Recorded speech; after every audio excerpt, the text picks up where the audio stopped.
Kota Nusantara, IKN, menjadi katalis peningkatan peradaban manusia Indonesia dan representasi kemajuan bangsa Indonesia. RRI hadir di Ibu Kota Nusantara, IKN, melalui 98,3 FM dan aplikasi RRI Digital.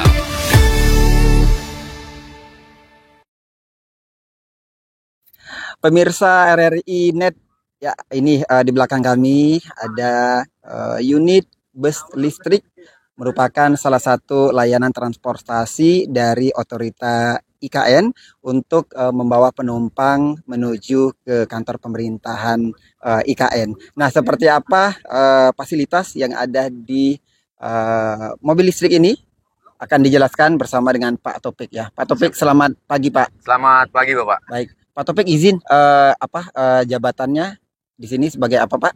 Baik, selamat pagi. Perkenalkan, nama saya Taufik Hidayat. Saya dikirim dari Jakarta oleh pimpinan untuk mengkoordinator bus listrik yang ada di sini. Sementara kita akan 5 dulu, mungkin di 5 unit. 5 unit Oke. dulu di bulan Oktober November, kemungkinan kita akan tambah 5 unit lagi, mengingat kemarin memang kita lihat di tanggal 14, 15 dan seterusnya 16 itu membludak tamunya. Wow. Tentunya untuk fasilitas, karena memang ini kita rancang untuk bus perkotaan, jadi IKN pun meminta untuk merancang bus perkotaan dengan fasilitas mungkin seperti bisa lihat di dalam nanti. Baik, boleh Pak kita masuk ya Pak? Baik, silakan. Baik, sekaligus dijelasin ya Pak ya. Nah, ini di depan. Boleh? Ini bis di antara bis ya 5, ini ya bis yang paling terbesar. Kapasitas seatnya 37 duduk dan 15 berdiri. Oke. Ya, jadi memang bis ini didesain untuk duduk dan berdiri, tidak duduk saja. Berdiri juga ada. Memang kita rancang desainnya untuk bus perkotaan. Kita punya 2 sisi pintu, kanan kiri. Nanti kalau memang penumpang penuh bisa mempercepat turun penumpang dari kanan, kiri maupun depan. Oke. Untuk layar monitor, karena memang kita sedang dalam tahap uji coba, kita sedang program juga untuk running tag beserta monitor. Dan destinasi-destinasi di IKN nantinya kita akan tertampil di sini. Termasuk jam operasional bus, tujuan bus, dan lain sebagainya. Begitu. Ini kapasitas yang paling besar. Paling besar, Berapa? 37 duduk, 15 berdiri. Oke, yang empatnya Pak? Yang empatnya kapasitasnya yang 42, yang seadanya kapasitas yang medium itu 14 duduk, 10 berdiri. Ada yang duduk semua, itu jumlahnya total kapasitas 17.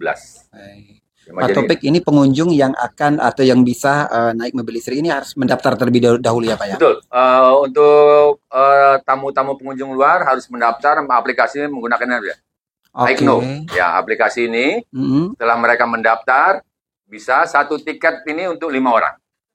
Untuk 5 orang, dan satu tiket ini untuk 5 orang. Setelah 5 orang kita validasi di rest area. Setelah divalidasi baru sampai ke bis. Bis akan kita validasi kembali. Setelah pemegang tiket baru kita izinkan untuk masuk. Baik, kita juga ada kursi ini ya. Betul. Prioritas ya. Prioritas di sini kita bisa buka. Pak Rokim ini bisa buka pintu belakang Pak. Belakang kiri sebentar. Pintu belakang kita bisa buka. Ya. Di sini kita bisa untuk lansia atau cacat ini. Ini kita bisa gunakan untuk difabel dan lain sebagainya.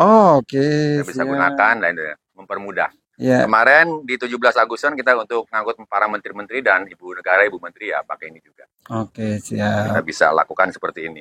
Baik, Pak Topik, ini luar biasa ya Pak ya. Baik, Pak, ini udah berapa lama? Kami di sini dari tanggal 1 Agustus. 1 Agustus ya Pak ya. 1 Agustus sampai berakhir sekitar November Desember lah kita berakhir. Bagaimana berakhir Pak? Bukan berarti akan habis kontrak, tidak. Kita akan melanjutkan kontrak seterusnya. Sementara ini kita hanya sampai November dulu. Dan Desember. Baik, Pak Topik, satu lagi sampai dengan kemarin Agustus Pak kita hadir. Bagaimana untuk tingkat pengunjung atau juga pengguna dari bus listrik? Boleh sini Pak, kita depan kamera. Ya, untuk pengunjung kita mulai sebetulnya otoritas IKN membuka tiket itu dari untuk tanggal 15 ya. Tanggal 15 mulai pembukaan. Tapi alhamdulillah di tanggal 11 karena sudah mendaftar di aplikasi tanggal 11 kita udah mulai ramai. 11, 12, 13 terlebih 13, 14, 15, 16 kemarin. Kebetulan juga long weekend juga kan. Long weekend ya alhamdulillah. Di tanggal 14 itu kami tembus dengan angka 5.723 orang. Data manual saya. Kemarin kami tembus angka 3.626 orang. Data manual saya. Itu data manual saya. Alhamdulillah mungkin ke depan prospeknya akan lebih baik lagi. Baik. Ya. Pak Taufik, sukses selalu ya Pak, sehat selalu. Amin. Terima kasih sekali lagi Pak Taufik ya. Baik, demikian pemirsa RRI.net, ini liputan khusus kami ya di bus listrik yang disediakan oleh otorita IKN untuk pengunjung dari rest area menuju ke kantor pemerintahan IKN ya Pak ya. Nantikan terus liputan khusus kami dari saya Bedi Prabu bersama dengan kameramen ada Jonido undur diri dari ruang pemirsa RRI.net. Tunggu di liputan kami selanjutnya. Ibu Kota Nusantara, IKN, menjadi katalis peningkatan peradaban manusia Indonesia dan representasi kemajuan bangsa Indonesia. RRI hadir di Ibu Kota Nusantara, IKN, melalui 98,3 FM dan aplikasi RRI Digital.